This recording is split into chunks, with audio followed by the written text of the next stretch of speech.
Welcome to the virtual office training. Today we will learn how to use Sparklines in Excel. Here is a Computer World Private Limited monthly sales report where Jan, Feb, March, April data are given in different countries, and I want to show here a column chart from this data in a cell. How can we display the column chart in a cell? Just go to the insert and here is the option Sparklines. Just click column Sparkline. It will ask you the data range. Just select all your data range.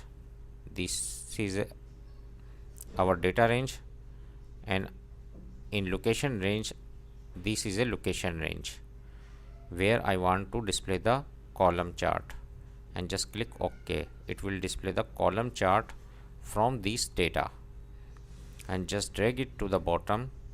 It will show all the column chart. Now here is a one problem. It is showing the cells.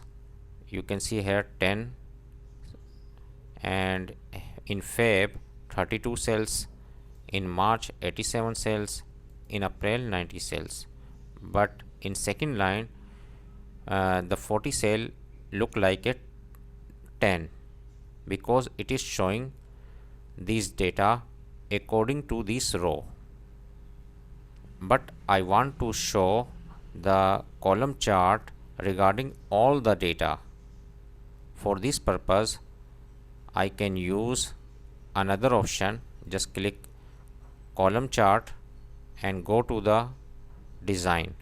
In Sparkline tool, just click design, and here is option axis, and just click same for all Sparkline, vertical axis minimum value option, and select same for all Sparkline, and go to again here, and in vertical axis maximum value option just click same for all Sparkline.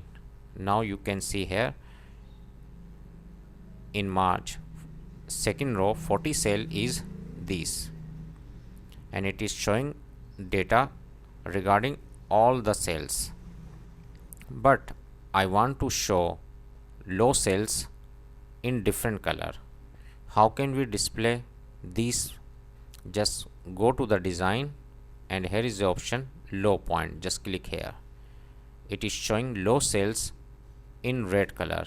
In this data, from this data 10 is a low cells, from this data 40 is low cells, here is a 64 is a low cells, in this row 45 is a low cells. Now I want to show the high cells. Just go to the, just click here and go to the design, and here is a option high point. Just click here, and it is showing high cells in red color, but I want to show in different color. Just go to the marker color, and here is a option high point, and choose your color. Now it is showing high cells in green color. You can see here 90 is a high cells, and 55 high cells. Here is a showing 80 high cells, and here is a 80 high cells. From this trick you can display column chart in a cell in Microsoft Excel. Hope this tip will be very helpful for you. Thanks for watching.